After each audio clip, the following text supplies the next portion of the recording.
"I was sent to the wrong address," the mail-order bride told the Amish man. His answer was just 2 words: "Stay forever." A stranger, lost on the frontier, steps down from the wagon with nothing but a carpetbag and fear in her eyes. She was promised to another man in another town, yet fate delivered her to the wrong doorstep. Inside the plain farmhouse, 2 children cling to her skirts, whispering for a mother. But the wrong address may have saved her life, because the man waiting in Silver Creek is rumored to have beaten his first wife. And here, on this quiet farm, a railroad agent is plotting to take the land, even if it means fire and ruin. A woman misplaced, a widower bound by grief, a family caught between love, law, and the iron tracks of progress. When the past comes, pounding at the door, demanding she be given up, will this wrong address turn out to be God's providence or the greatest mistake of her life?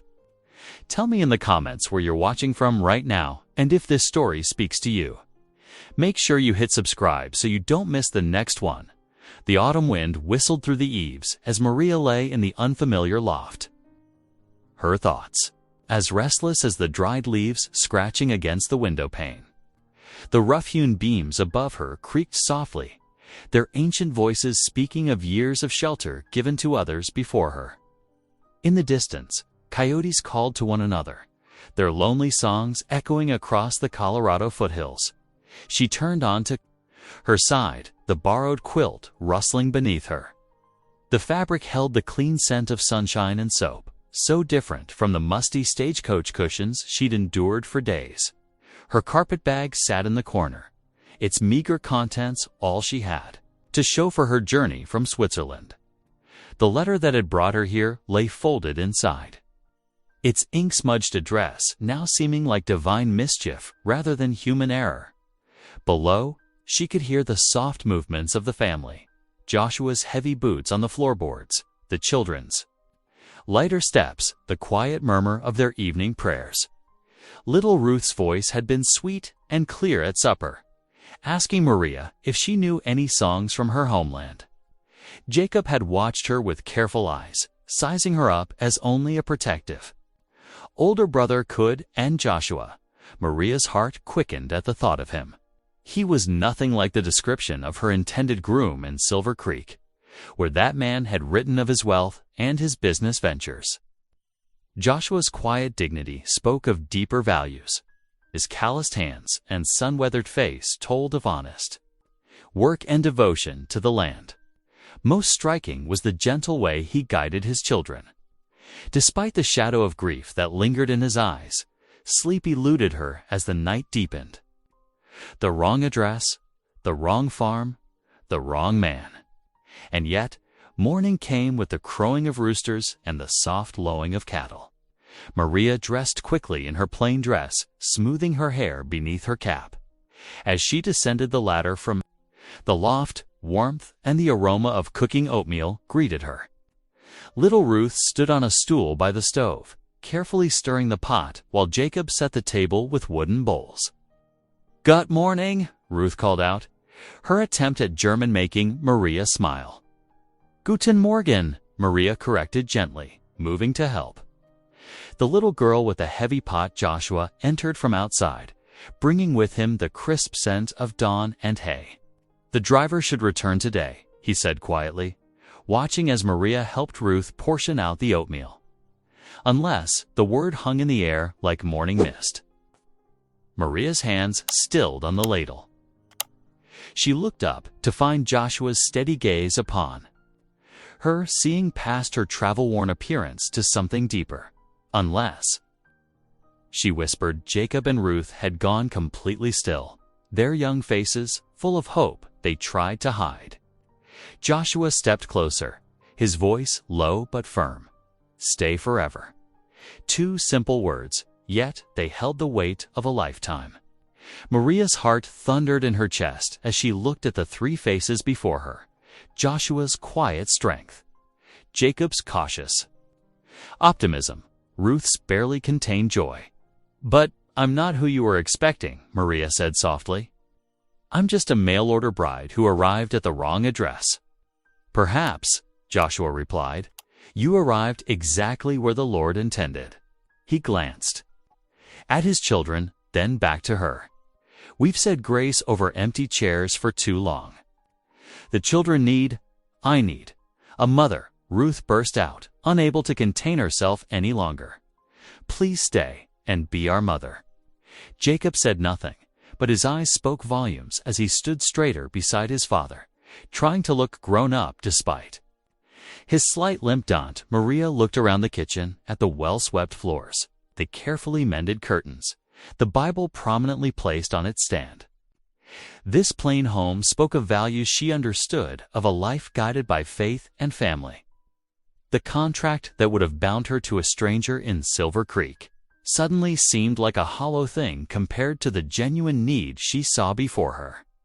"I was raised to believe that God's plans are not always our plans," she said carefully, her fingers twisting in her apron.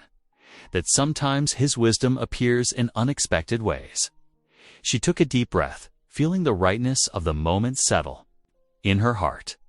"If you truly want me, if this is His will, then yes, I will stay." Ruth's squeal of delight broke the solemn moment. She threw herself at Maria, while Jacob allowed himself a small smile. Joshua's eyes shone with something that looked suspiciously like tears, though he quickly blinked them away. "Then it's settled," he said, his voice rough with emotion. "Welcome home, Maria." The morning sunlight streamed through the windows, turning the simple kitchen into a place of golden promise. The wrong address had led her to the right home.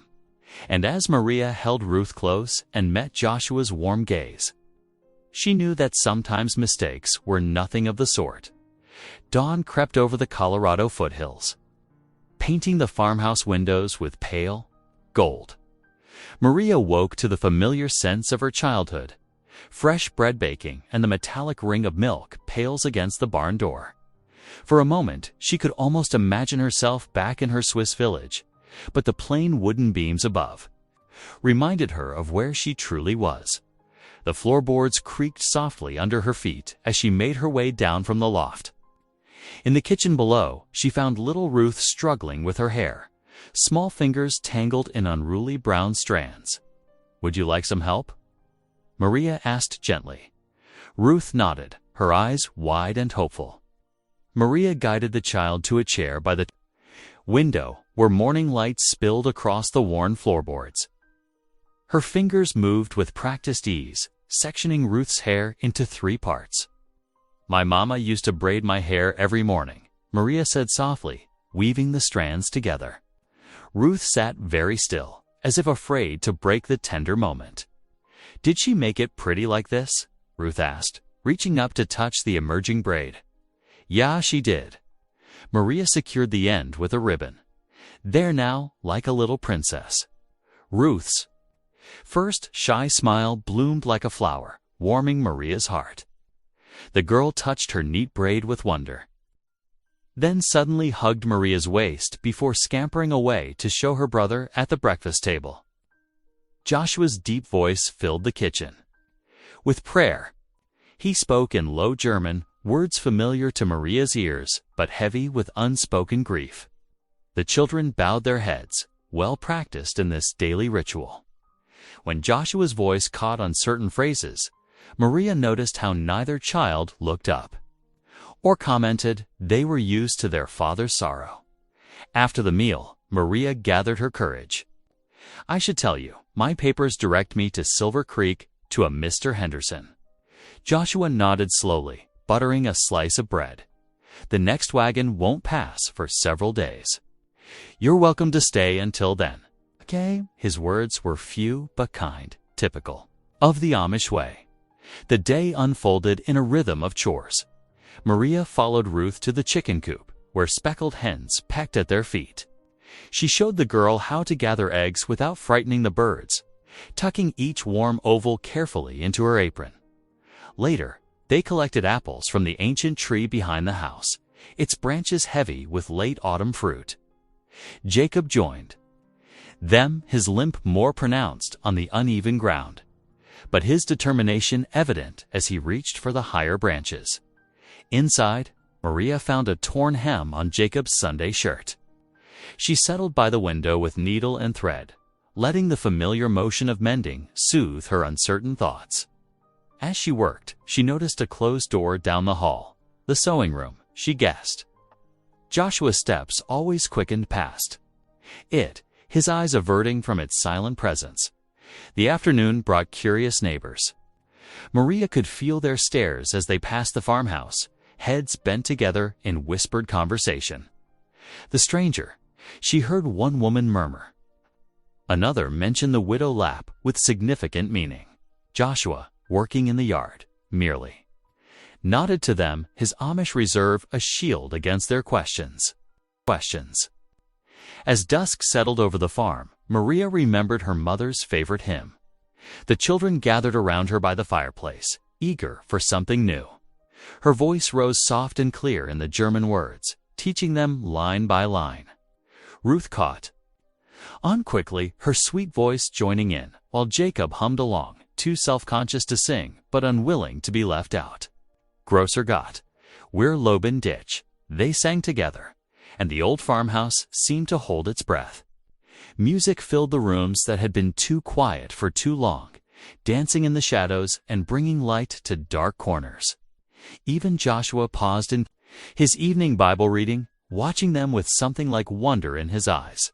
When it came time for prayers, the children knelt by their beds, as they always did. But tonight, they added Maria's name to their whispered conversations with God. Ruth asked for her to stay. Jacob prayed for wisdom. Joshua stood in the doorway, listening, his face softened by the lamplight. Later, as Maria prepared to climb back to her loft, she caught Joshua studying her. His gaze held quiet respect for her kindness to his children, perhaps, or for the way she'd stepped into their daily life without disrupting its careful balance. She lay awake in the darkness, listening to the familiar creaks of the house settling. The day's events turned in her mind Ruth's smile, Jacob's quiet acceptance, Joshua's steadfast presence. Something stirred in her heart, a feeling of rightness she hadn't expected. Perhaps the ink-stained address that had brought her here wasn't a mistake, after all. Perhaps, like the hymn said, God's greatness could be found in the smallest of details, even in a wrong turn that felt increasingly right. The autumn morning dawned, crisp and clear, frost glittering on the fence rails. Maria followed Joshua into the cornfield, her breath visible in the cold air. They worked side by side, their rhythm steady as they chopped the dry stalks before winter could claim them. The familiar work reminded Maria of home, of mornings spent helping her father prepare their small Swiss farm for winter. She gripped the heavy knife firmly, careful to match Joshua's methodical pace. He worked quietly, but she noticed how he kept a watchful eye on her technique, nodding with approval. When she stacked the stalks neatly for later use as animal bedding, "You handle the knife well," he said, his words careful and measured. "My father taught me," Maria replied, wiping her brow. He said, "Idle hands make heavy hearts." Joshua's eyes crinkled slightly at the corners, not quite a smile, but close. The morning sun caught the silver threading through his dark beard as he bent to his task again. The sound of hoofbeats broke their peaceful rhythm. A rider approached along the dirt road, kicking up dust in the morning light. He reined his horse to a stop at the fence line, touching the brim of his hat. "Got a letter here for Miss Maria Muller," he called out. "Forwarded from Denver." "Maria's?" Hands trembled as she took the envelope. The paper was thick, official-looking, with multiple forwarding addresses crossed out and rewritten. She recognized the careful handwriting of her cousin in Denver, who had helped arrange her journey west. Joshua continued working, giving her privacy while keeping her within sight. Maria settled on a fallen log to read, her heart pounding. Her eyes moved across the pages, the blood drained from her face. The letter, written by her cousin, contained devastating news about Mr. Henderson of Silver Creek, her intended groom. Reports had reached Denver of his mounting debts, his violent temper. Worse still, whispers had surfaced about his first wife, who had disappeared under suspicious circumstances. Some said she had fled in the night, bearing bruises that no accident could explain. The papers shook in Maria's hands. Her cousin begged her to turn back, to return to Denver before it was too late. But the words blurred before her eyes as realization. Struck her arrival at the wrong address had been no mistake. It had been deliverance. Joshua's shadow fell across the letter. He stood quietly, waiting, his presence solid and reassuring. Maria looked up at him, tears threatening to spill. "The man I was meant to marry," she whispered. "He is not a good man." Joshua said nothing, but lowered himself to sit beside her on the log. He waited, patient as the mountains themselves, until she found the strength to continue. "They say he hurt his first wife." Maria's voice caught. She ran away from him. The children, who had been playing near the fence, drew closer. Ruth pressed against Maria's skirts, while Jacob stood protective at her shoulder. Their presence wrapped around her like a warm shawl. Joshua was quiet for a long moment, his weathered hands clasped before him. When he finally spoke, his voice was gentle but firm. Sometimes the Lord writes straighter than men's lines. Such simple words, yet they pierced straight to Maria's heart. She looked around at the peaceful farm, at the children's concerned faces, at Joshua's steady presence. What had seemed a terrible mistake now revealed itself as divine guidance. That evening, after the supper, dishes were cleared and the children were settling for bed. Maria knelt by the window in her loft room. The lamplight cast a warm glow as she bowed her head in prayer. "Dear Lord," she began, her voice soft but clear, "I thank you for your mysterious protection, for leading me here when I thought I was lost, for showing me that your path is not always the one we expect, but it is always the right one." In the doorway below, Joshua paused on his evening rounds. He listened to her words, his hand resting on the doorframe. Conflict played across his features, hope warring with fear, longing with uncertainty. The loss of his wife still weighed heavy on his heart. Yet Maria's presence had brought something back to his home that he had thought forever lost, the sound of feminine prayer, of children's laughter, of hymns in the evening, as Maria rose. From her prayers, she heard Joshua's quiet footsteps retreating. Through the window, she watched him check the barn one final time, then return to trim the outdoor lamps. The farmhouse grew quiet, settling into its nighttime peace. Lying in her bed, Maria felt certainty settle over her like a warm quilt. Her arrival here had been no accident of smudged ink or confused directions. It was Providence itself that had guided her steps, leading her not to Silver Creek, but to something far more precious, a chance at real happiness, built on faith, respect, and growing love. A week passed like water flowing in the creek, steady and natural. Maria found her place in the rhythm of farm life, rising before dawn to help Joshua with the morning chores. The children no longer hid behind their father's legs, but sought her out. Eager to learn the Swiss songs she hummed while working, the late autumn morning started peaceful enough.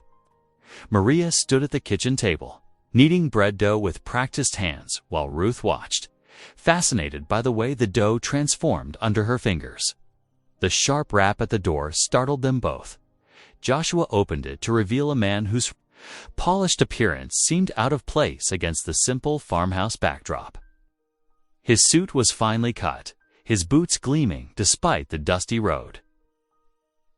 A leather portfolio tucked under one arm spoke of business, not neighborly visits. "Mr. Lapp." The man's smile was practiced, smooth as creek stones. "I'm Mr. Harlan, representing the Western Pacific Railroad Company." Joshua's expression remained neutral, but Maria noticed his shoulders tighten. Still, he gestured the man inside with typical Amish hospitality. "Please sit." Mr. Harlan settled at the kitchen table, spreading maps and documents before him, like a merchant displaying his wares. His fingers, ink-stained but manicured, traced lines across the papers. The company has grand plans for this valley, Mr. Lapp. Progress is coming to these parts, and we want to ensure everyone benefits. Maria wiped her hands on her apron, stepping back to give them privacy, but something in the agent's tone made her linger. The children pressed close to her skirts, sensing the tension in the air. These tracks, Harlan continued, tapping the map, will connect Denver to the Western Territories. Bring commerce, growth, opportunity. The proposed route runs right through this valley and across your land. Joshua's face remained still as pond water, but Maria saw his hands clench slightly where they rested on the table. My land is not for sale, he said quietly. Harlan's smile didn't waver. He pulled out another document, numbers marching across it in neat columns. The company is prepared to offer fair compensation. More than fair, I'd say. Enough to set up anywhere else you'd like. You misunderstand, Joshua replied, his voice gentle but firm. Our people do not sell land for worldly gain. This farm was my father's and his father's before him. We are stewards, not owners. The agent's smile thinned. Mr. Lapp, progress cannot be stopped. If we cannot reach an agreement, there are legal means to acquire the land. Eminent domain exists for the greater good. Maria felt her heart skip. The threat lay bare beneath the polite words, like a snake under summer grass. Joshua stood slowly, his height making Harlan look up from his seat. Thank thee for thy visit, Joshua said, his Pennsylvania Dutch accent stronger with emotion. But my answer remains no. Harlan gathered his papers, his movements sharp with frustrated purpose. Think carefully, Mr. Lapp. The company's offer won't remain open indefinitely. Don't let outdated beliefs cost your family their future. Joshua escorted him to the door, his steps measured and calm. But Maria saw the tension in his shoulders, the way his hand gripped the doorframe as Harlan mounted his horse and rode away. The rest of the day passed in unusual quiet. Even the children seemed to sense the weight of worry in the air. After their simple supper, Joshua sat in his chair by the fireplace, his Bible open on his lap. His lips moved soundlessly over the familiar words, seeking guidance in their wisdom. Maria settled in her own chair, mending one of Jacob's shirts. The firelight caught the silver threading through Joshua's dark beard, reminding her of frost on morning fields. Her heart ached to see his burden. I could help, she offered softly, setting aside her sewing. My hand is neat. I could copy letters for a petition. Perhaps if enough neighbors spoke together.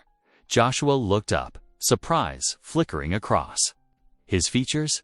For a moment, Maria feared she had overstepped, but his expression softened.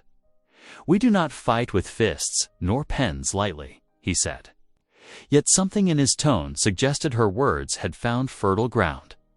The evening settled into heavy silence. Jacob and Ruth were sent to bed, their prayers quieter than usual. Maria remained by the fire, watching Joshua return to his Bible. The flames burned low, casting long shadows on the walls. In her heart, Maria offered up her own silent prayer. Not just for guidance, but for strength, for Joshua, for his children, for the land that had become precious to her too. Whatever came next, she knew her fate was now bound to theirs, as surely as winter follows autumn. The fire crackled softly, sparks rising like prayers into the darkening night. The next morning dawned crisp and clear, with frost silvering the fence rails and fallen leaves. Maria stepped out into the pale light, drawing her shawl closer against the chill. Ruth and Jacob were already ahead of her, racing toward the chicken coop with their gathering baskets swinging. Careful now, Maria called, following at a steadier pace. The ground was slick with frost, and scattered nails from Joshua's recent repairs glinted in the grass. But her warning came too late. Jacob's sudden cry pierced the morning quiet. He stumbled, falling hard against the coop's wooden wall. Ruth dropped her basket, eggs forgotten as she ran to her brother. What happened? Maria hurried over, her heart beating faster at Jacob's pale face. Stepped on something sharp, he managed, lips trembling as he tried to be brave. A rusty nail protruded from the sole of his boot. Maria helped him sit, then called toward the barn where Joshua worked. "Joshua, come quickly." Joshua appeared in moments, his long strides eating up the distance. He knelt beside his son, face tight with concern as he carefully removed Jacob's boot. The nail had pierced through, leaving an angry wound in the boy's foot. "Let's get him inside," Maria said firmly. Joshua lifted Jacob with gentle hands, but Maria noticed his uncertainty, the way he hesitated over what to do next. This was the territory of mothers and wives, ground he hadn't walked since losing his partner in the kitchen. Maria took charge with quiet confidence. "Ruth, fetch me the clean cloths from the drawer. Joshua, we'll need hot water." Her mother had taught her well about treating such injuries, and her hands moved with sure purpose. Joshua brought the steaming kettle, watching as Maria cleaned the wound with careful strokes. Jacob bit his lip, but didn't cry out. "You're being very brave," Maria told him softly, the way her mother once soothed her own childhood hurts. "Will it need the doctor?" Joshua asked, his voice rough with worry. Maria shook her head, already reaching for the healing salve she'd made from calendula and comfrey. "Not if we tend it properly, but he should stay off it today." She wrapped Jacob's foot in clean bandages, her movements precise and gentle. Joshua's eyes followed her work, and something in his expression shifted, a deepening of respect, a warming of regard. When she finished, he squeezed his son's shoulder. "You'll mend," he said simply, but his eyes met Maria's with quiet gratitude. Later that afternoon, Maria found Joshua at the far pasture, replacing broken fence rails before winter set in. Without a word, she picked up a rail and moved to help. They worked in comfortable silence as the sun arced overhead, passing tools back and forth like they'd done this together for years. The physical labor felt good, honest. Maria's arms ached, but she matched Joshua's steady pace. When he paused to wipe his brow, she saw approval in his glance, not just for her help, but for her willingness to share the burden. Evening brought them all around the supper table, where Ruth's elbow caught her milk cup. The white liquid splashed across the tablecloth, and the little girl's eyes went wide with dismay. "Oh my," Maria said, her voice playfully stern. "I believe the milk wanted to go visiting." She grabbed a cloth, quickly sopping up the spill. "Next time, perhaps it should ask permission first." Ruth giggled, relief replacing worry on her small face. And then a sound so unexpected it made them all pause. Joshua laughed. It was brief and rusty from disuse, but real. The sound warmed the kitchen like sudden sunshine through clouds. After the children were abed, Maria lingered by the hearth, watching the flames dance. The evening air had turned bitter, rattling the shutters with gusty fingers. But inside, the farmhouse felt snug as a winter den. Joshua appeared in the doorway, his tall frame blocking the lamplight from the kitchen. "Thank you," he said, his voice low but warm, like banked coals. "For Jacob's foot, for helping with the fence, for," he gestured vaguely, encompassing everything she'd brought to their home. Maria smoothed her apron, suddenly shy under his direct gaze. "I'm glad to help," she replied simply. But the moments held more than just words, a current of understanding, of trust building between them, like a bridge across lonely waters. The wind whistled outside, but neither moved to leave.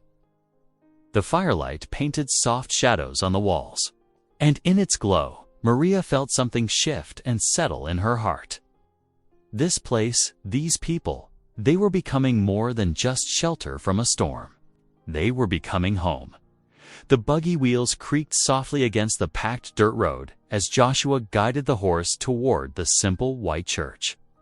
Maria sat beside him, her hands folded neatly in her lap, while Ruth and Jacob bounced on the back bench. The morning air held autumn's bite, and Maria drew her woolen shawl closer. As they approached, other buggies converged on the one-room building. Maria's heart quickened at the sight of so many plain-dressed families.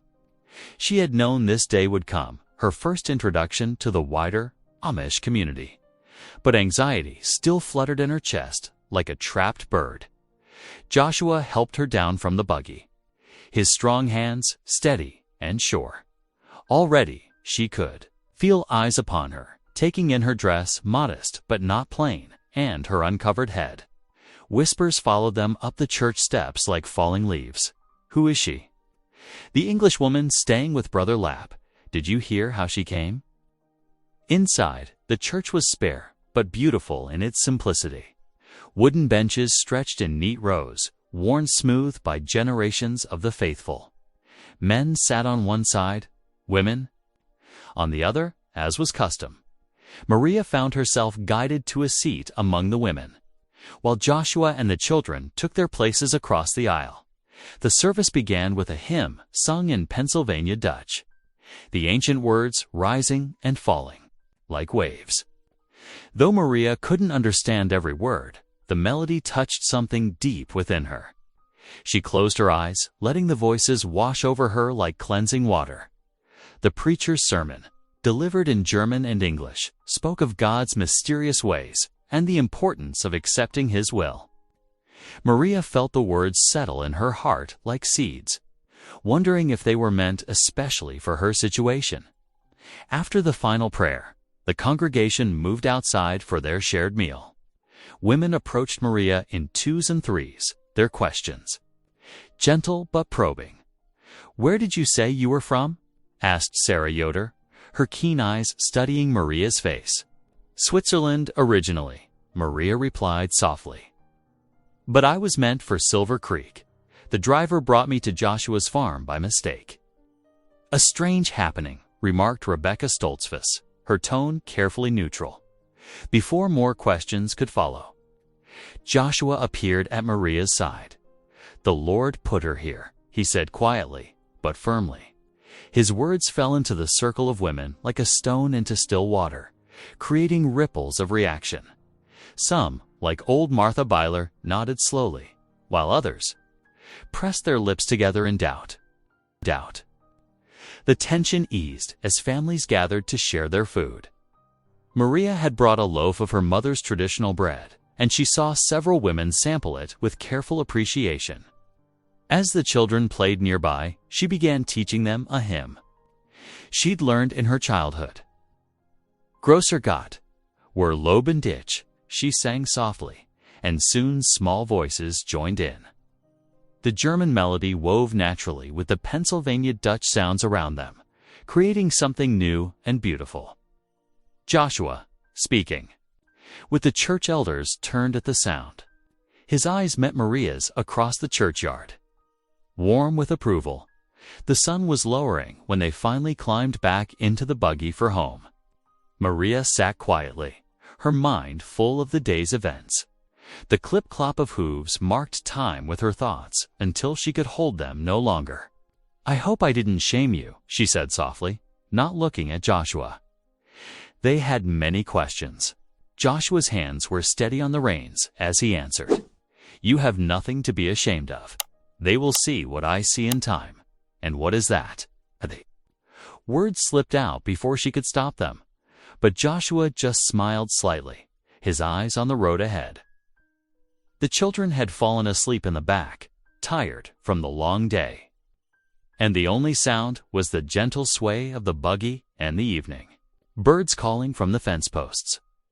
That night, Maria sat by her window in the loft room, looking out at the star-scattered sky. She felt both apart, an outsider to this close-knit community, yet somehow cherished within it. Joshua's quiet defense of her presence warmed her heart like a banked fire.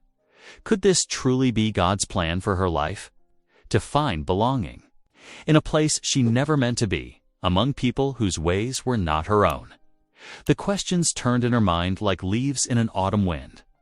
Yet underneath them all lay a growing certainty, a feeling of rightness she couldn't explain. The distant cry of a whippoorwill floated through the night air, and Maria found herself humming the hymn from earlier. Here in this room, under these stars, she felt both lost and found, a stranger becoming known, an outsider finding her way home. The apple orchard glowed golden in the late afternoon light as Maria and Joshua worked side by side. Their baskets slowly filled with red-streaked fruit while the children scampered between the trees, gathering windfalls. A crisp breeze carried the scent of approaching winter, reminding them that daylight grew shorter with each passing sunset. Maria paused, an apple halfway to her basket. "Joshua," she said carefully, "I have been thinking about the railroad problem." He turned, his expression questioning beneath the broad brim of his hat. "What if all the farmers joined together?" she continued. "If we gathered everyone's deeds and sent them to a lawyer in Denver, showing how the railroad would harm not just one farm, but an entire community." Joshua's hands stilled on the branch he was reaching for. "We do not usually involve ourselves with English laws," he said slowly. "But the railroad uses those same laws against you," Maria pointed out. "Sometimes the best defense is to understand what threatens you." He studied her face, seeing not just determination there, but wisdom. "You speak with courage," he said finally. "Perhaps we should hear what the others think." The next morning, they hitched up the buggy and set out to visit their neighbors. At each farm, Maria explained her idea in simple, direct words while Joshua stood quietly beside her. Some, like old Samuel Fisher, shook their heads and turned away, but others listened intently. "She speaks sense," said Daniel Zook, stroking his gray beard. "The English have their ways, but perhaps God can use them for our good." By sunset, 5 families had agreed to trust their precious deeds to the cause. That evening, Maria sat at the kitchen table, copying names and boundaries by lantern light. Her handwriting flowed across the paper like tiny footprints in fresh snow. Joshua watched from his chair by the fire, admiring how her face showed both concentration and peace. "You work hard for people who are not your own," he said softly. Maria's pen paused. "Perhaps," she replied, "they are becoming mine to care for." The next few days brought more visits, more conversations. Maria's gentle persistence began to sway even the most reluctant hearts. She spoke of unity, of standing together as God's people. Some of the younger farmers nodded eagerly, while their elders grudgingly admitted the wisdom in her words. One evening, as Maria sat mending by the fire, Jacob limped over to her chair. His small face was serious in the flickering light. "Maria," he asked suddenly, "will you be our new mother?" The needle froze in Maria's hands. Tears welled in her eyes as she looked at the boy's hopeful face. Behind him, Ruth watched with equal longing. Words failed her completely. In the doorway, unseen, Joshua stood frozen. His heart twisted with both grief and something newer, a warm current of possibility he hardly dared acknowledge. The memory of his late wife seemed to hover in the room like wood smoke, but somehow less bitter than before, Maria finally found her voice. "Jacob," she said softly, "only God knows his plan for us, but I care for you and Ruth very much." The boy nodded solemnly and limped back to his sister. Maria wiped her eyes with her apron, unaware of Joshua's presence or the way his hands gripped the doorframe with emotion.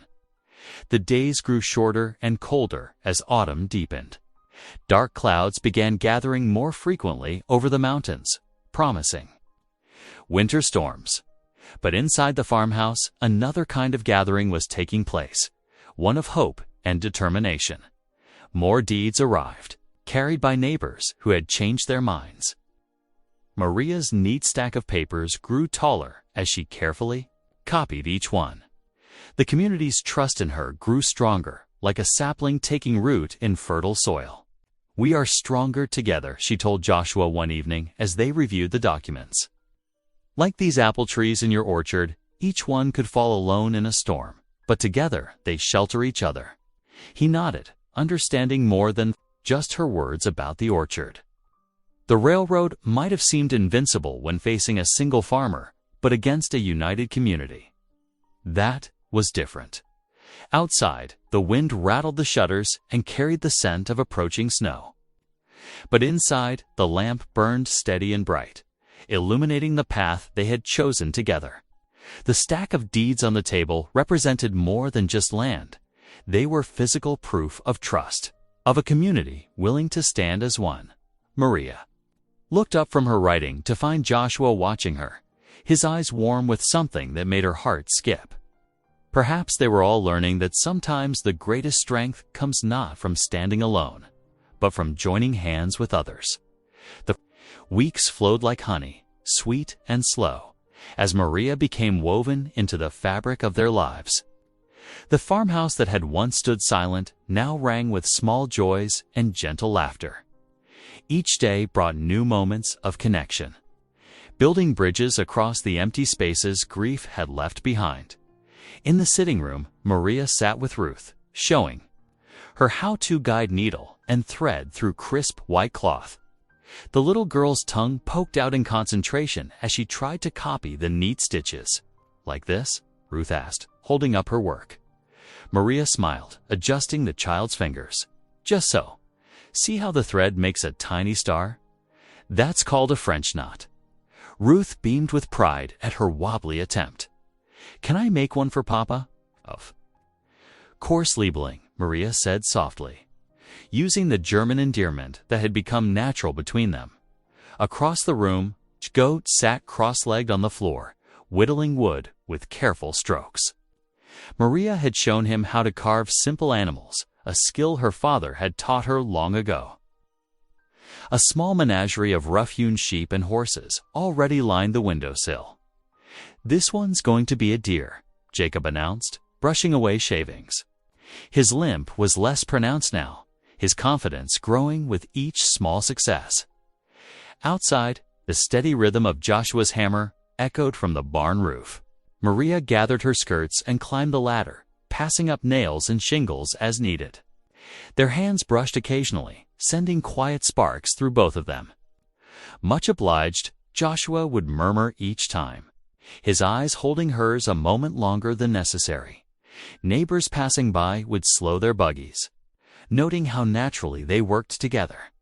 Even Elder Yoder, who had been most skeptical of the stranger in their midst, gave an approving nod. "The Lord works in mysterious ways," he commented to his wife as they drove past. "House hasn't known such peace since Sarah passed." One evening, as the sun painted the sky in streaks of amber and rose, Joshua and Maria walked along the field boundaries. The autumn air carried the scent of ripening apples and distant wood smoke. Their steps fell into an easy rhythm, comfortable. In shared silence, near the old oak that marked the property line, Joshua paused. His face held shadows of memory and something newer, something almost like hope. "Hope. I never thought," he began, then stopped, searching for words. "After Sarah died, I thought my heart was buried with her." The words hung in the cooling air between them. Maria's throat tightened with emotion. Slowly, carefully, she placed her hand on his arm, offering comfort without demands. Joshua didn't pull away. They stood there as the light faded.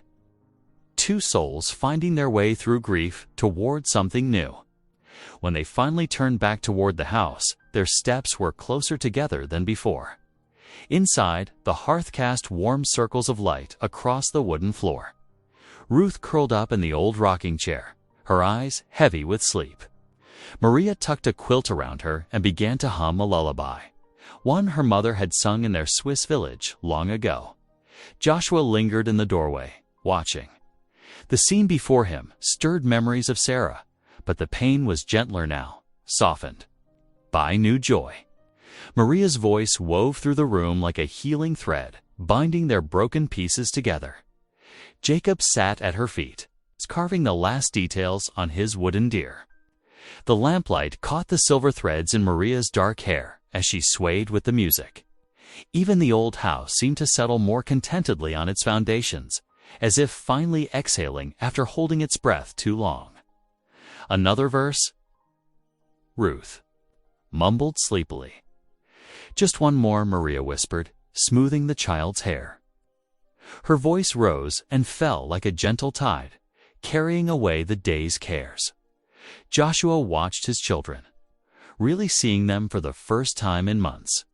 Ruth's face had lost its pinched worry. Jacob smiled more easily, his shoulders straight despite his limp. The weight of being both mother and father had pressed so heavily, but now Maria caught his eye across the room, her song trailing off into comfortable silence. Understanding passed between them, warm and clear as sunlight. The season of hardest. Grief was passing, like winter giving way to spring. Ruth's breathing deepened into sleep. Jacob set aside his carving and yawned widely. The evening settled around them like a benediction, full of small treasures, children's peaceful faces, firelight on familiar walls. The scent of Maria's bread still lingering from supper. These simple moments, Joshua realized, were answers to prayers he hadn't dared to speak.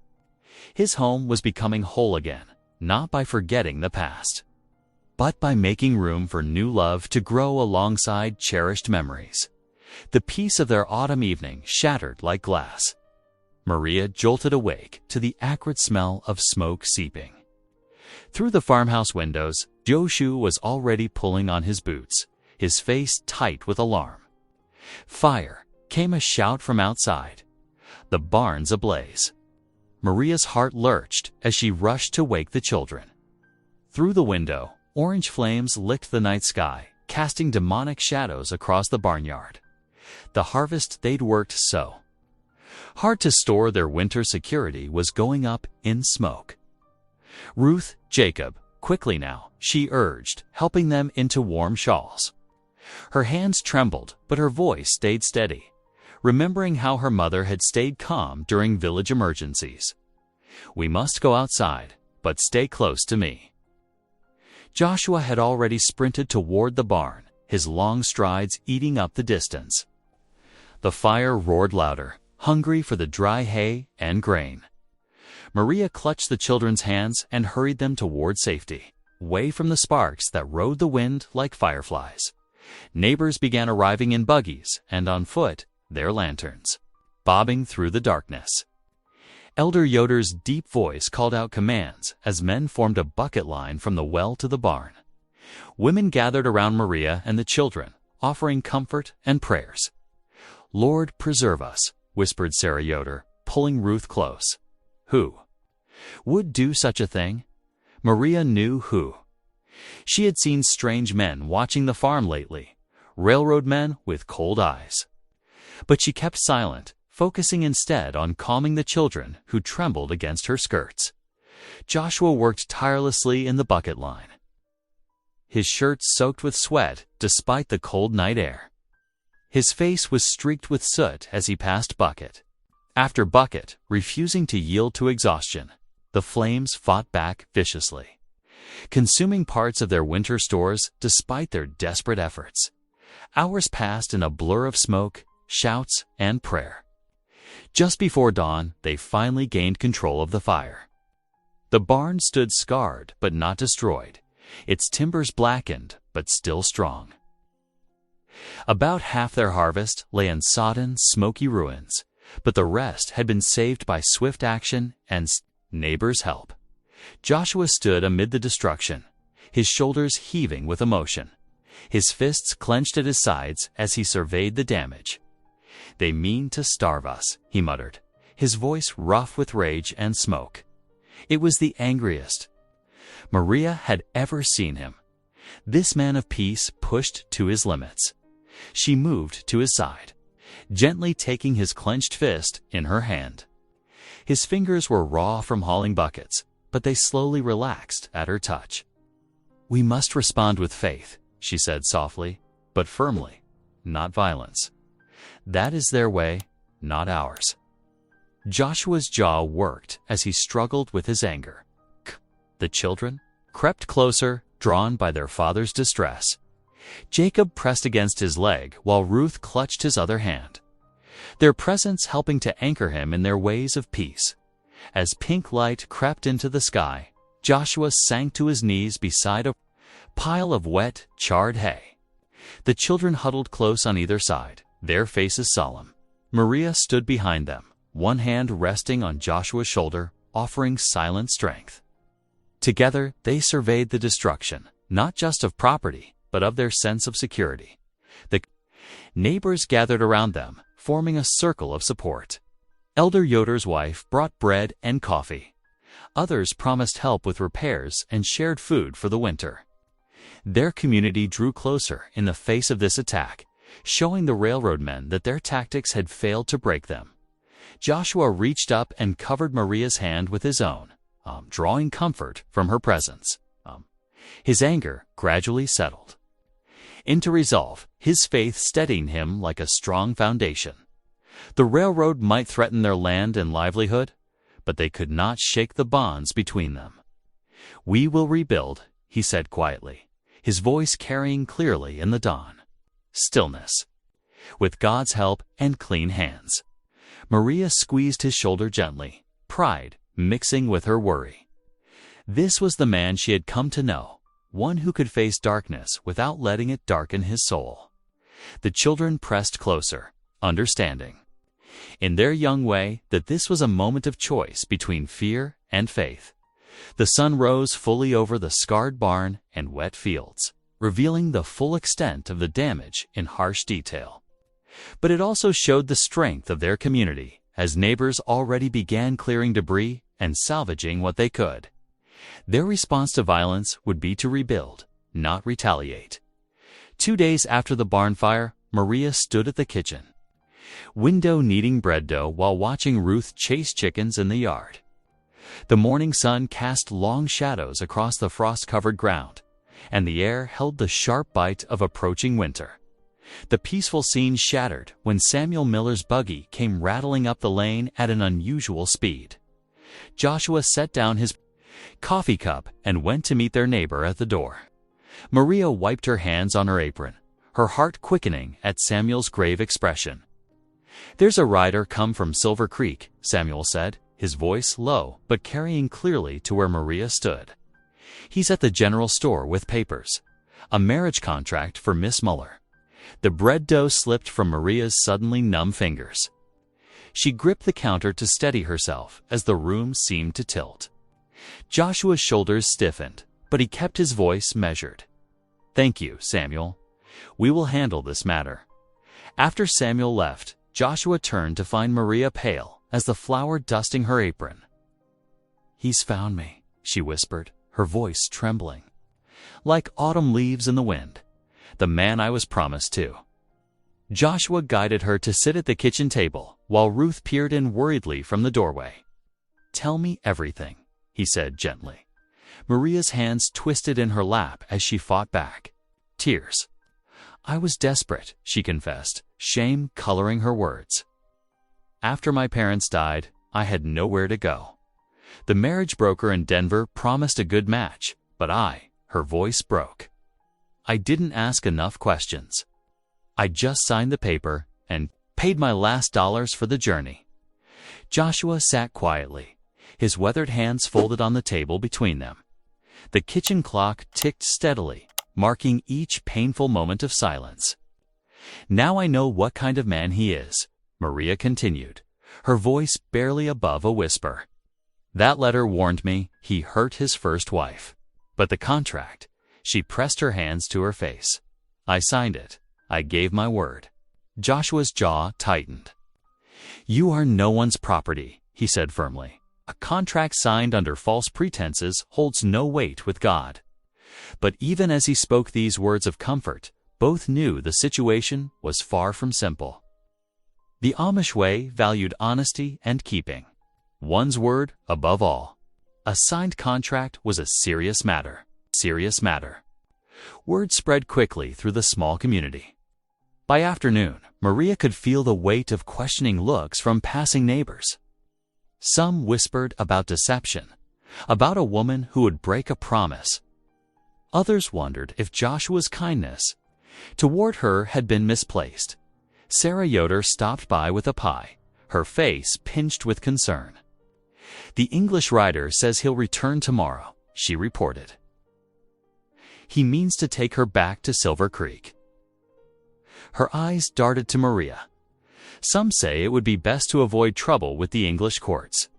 Joshua thanked her politely but firmly for the news, then closed the door against the tide of opinions flooding in from all sides. He found himself standing in the doorway of his late wife's sewing room, where Maria had carefully mended the children's clothes just that morning. The thought of her being forced to leave twisted something deep in his chest as evening fell. The weight of decision pressed down like a heavy snow. Maria retreated to the loft, where her quiet weeping drifted down through the floorboards. Joshua sat alone by the cold hearth, Bible open on his lap, but his eyes focused on the ashes. The scripture spoke of truth and honor, but also of protecting the vulnerable.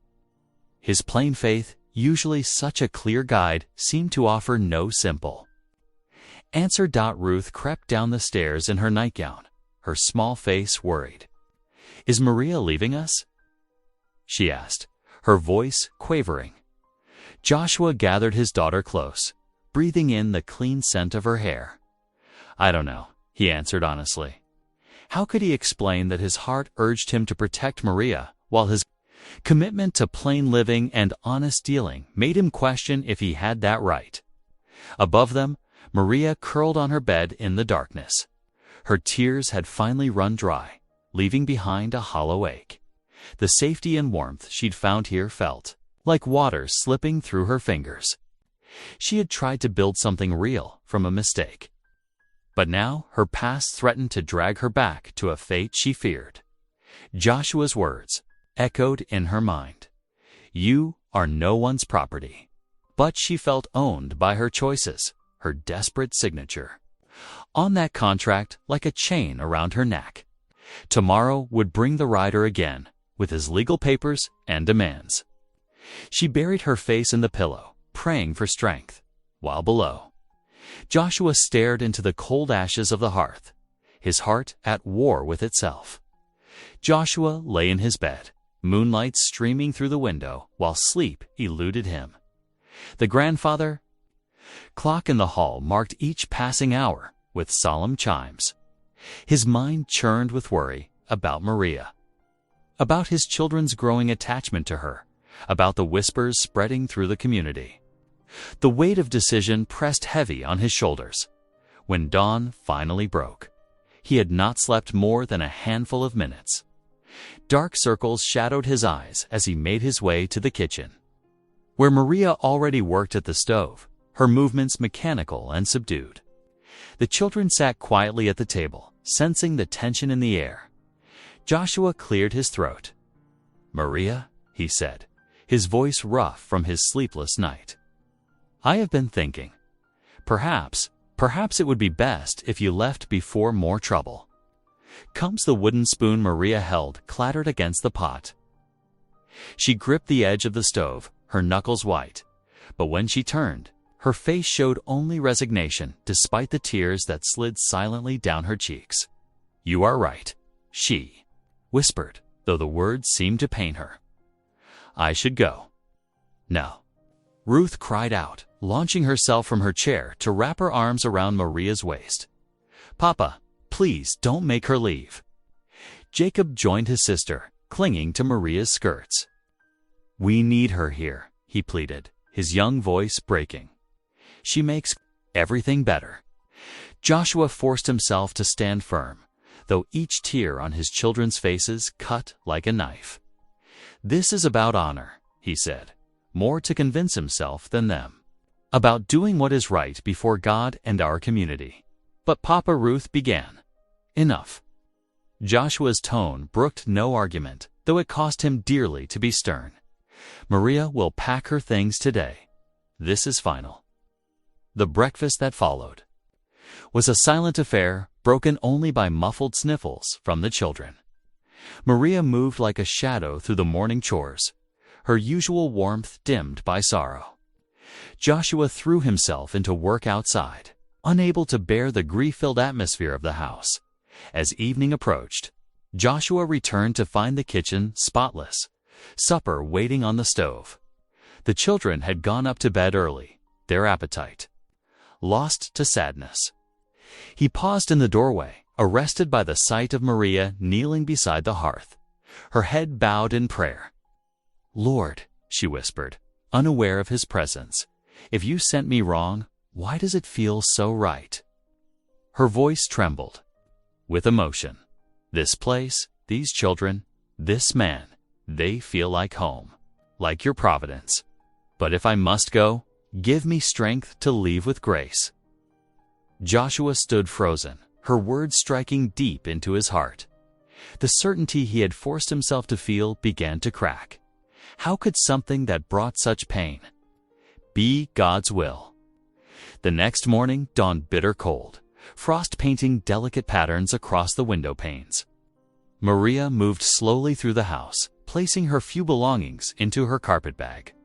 Each item seemed to carry a weight of memory: the apron she had worn while teaching Ruth to bake, the shawl she had mended while listening to Jacob read, the hymnal she had used to fill the house with song. Her face was pale but resolute as she folded each piece carefully away. She had arrived with one carpet bag, and she would leave the same way. Only her heart would be heavier. The house felt colder than the weather outside. Rooms that had rung with laughter just days before now stood silent and cheerless. Even the kitchen, usually warm with cooking fires and family meals, seemed to have lost its heart. Joshua watched from his workshop as Maria made one last circuit of the house, touching familiar objects as if to memorize them. The sight of her preparing to leave stirred something painful in his chest, a feeling he tried to suppress with thoughts of duty and propriety. But with each passing hour, his conviction wavered further. The frost glittered outside like scattered diamonds, beautiful, but holding the promise of winter's harsh arrival. Soon the farm would face the hardest season of the year, and Joshua wondered if he was sending away not just Maria, but the warmth that had begun to thaw his frozen grief. His children's eyes followed Maria's every movement, their faces drawn. With distress, they had lost one mother already. Now they would lose another. Joshua's determination to do what he thought right began to feel more like cowardice than courage.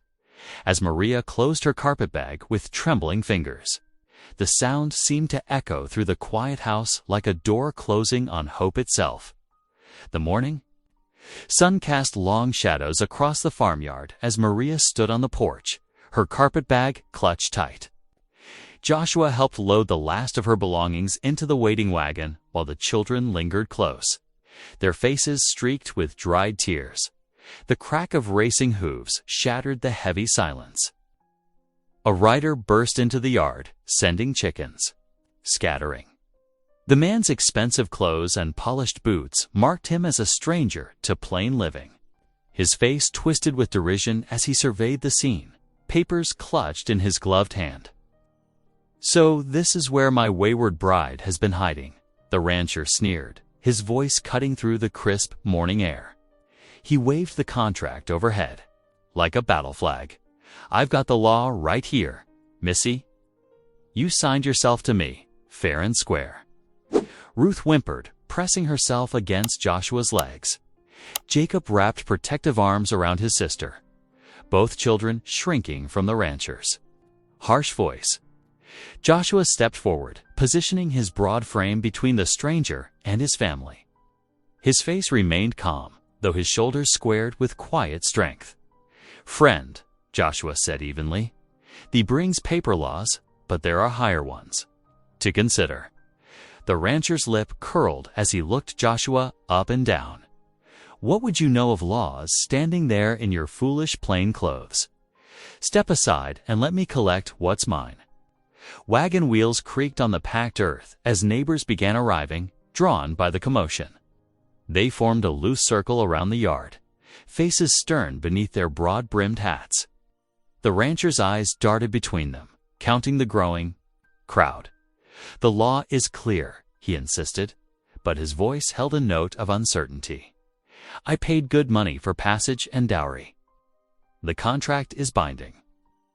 No law of God or man makes a woman property, Joshua replied, his quiet voice carrying a cross. The hushed yard. The choice must be hers, freely given. Maria stood trembling, but straight-backed behind Joshua. The children clung to her skirts, their small faces fierce with loyalty. Around the yard, the assembled neighbors nodded in agreement with Joshua's. Words, the English world and its papers hold no power here, spoke up Elder Yoder from among the crowd. We answer to a higher authority. The rancher shifted in his saddle, clearly unsettled by the united front before him. His horse pranced nervously, picking up its rider's tension. The courts won't look kindly on contract breakers, he threatened. But his words rang hollow. Maria stepped forward then, her face pale but determined. I will speak for myself, she said, her voice gaining strength with each word. Moving past Joshua, she approached the rancher's horse. I signed those papers in ignorance and desperation, she declared. But God guided my steps here instead, where I found truth and kindness. Her hands trembled, but her gaze remained steady. I am no man's possession.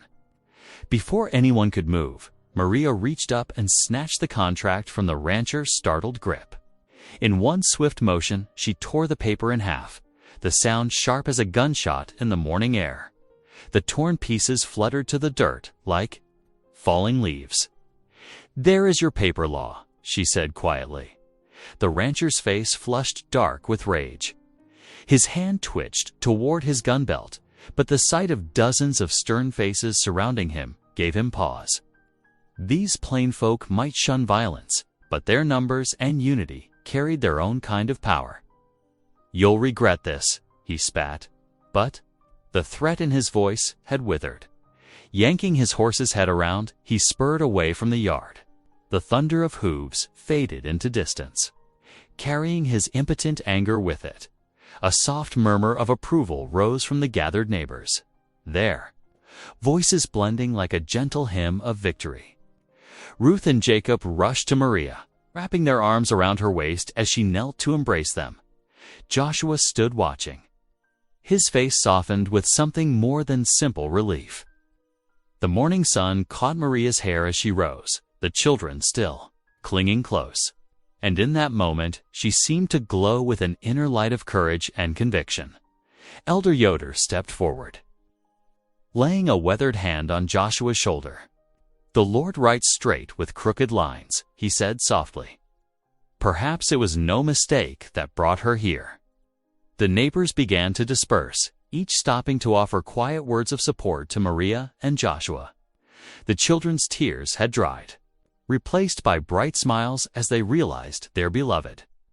Maria would not be leaving after all. Maria's carpetbag lay forgotten by the porch steps. It's no longer needed for a journey that would not happen. The torn pieces of the contract stirred in the dust, powerless now as the morning sun warmed the peaceful farmyard. In the days that followed, railroad men lingered at the edges of Amish land like shadows. Their presence felt heavy, but they kept their distance, watching the quiet strength of the united community with wary eyes. The Amish neighbors, moved by Joshua's stand for Maria, drew closer together. Families arrived daily with gifts of food and helping hands. Women brought quilts and preserves, while men helped repair the fire damage to Joshua's barn. Their buggies lined the farmyard each morning, a visible sign of solidarity at a gathering. Of elders in Joshua's kitchen, he stood before them, his voice steady. We do not fight with guns, he declared, his gaze touching each face in turn. We stand together in peace." Maria stood at his side, her presence both a challenge to tradition and a testament to God's mysterious ways. Some of the older folk still frowned at this mixing of worlds, but more nodded in approval. Seeing how she had strengthened their community's resolve, word spread that the railroad men had withdrawn their immediate threats. Their camp at the edge of the valley grew quiet, then disappeared altogether. The company's lawyers, facing such united and peaceful resistance, seemed unwilling to risk wider attention to their tactics. That evening, as purple dusk settled over the farm, Joshua found Maria by the garden gate. Together, they walked the starlit paths between the fields, their footsteps matching in comfortable rhythm. The autumn air carried the scent of ripening apples and distant wood smoke. Joshua stopped beneath the old oak tree, its leaves silver in the starlight. "I have been a fool," he said softly, "denying what God made plain." His hand found hers in the darkness. "My heart chose you long ago." Maria trembled, her voice barely above a whisper. "I feared to hope," she admitted. "When I arrived, lost at your door, I never dreamed." She looked up at him, eyes bright with unshed tears. "I love you, Joshua. God's hand guided me here, though I did not know it then." Their kiss was gentle, sacred as a prayer beneath the watching stars. In that moment, both felt the rightness of what Providence had begun with a wrong turn in the road. Inside the quiet farmhouse, Ruth and Jacob slept peacefully in their beds, their faces smooth and untroubled for the first time in weeks. The future stretched before them all, bright and clear as the starlit path that had led Maria home.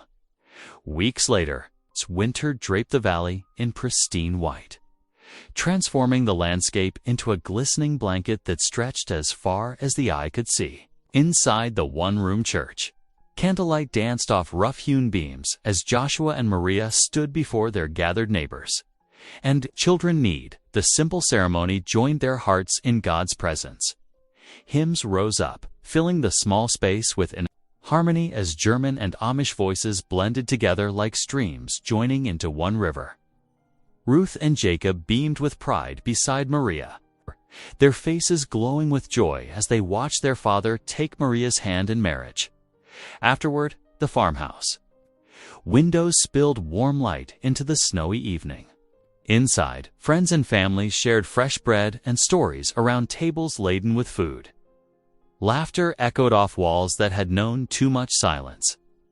Maria's heart swelled as she looked around the room that had once felt so strange and now felt so much like home. Joshua squeezed her hand gently, leaning close to whisper, "I meant it when I said, stay forever." Through happy tears, Maria smiled up at him. "Forever is just the beginning," she replied softly.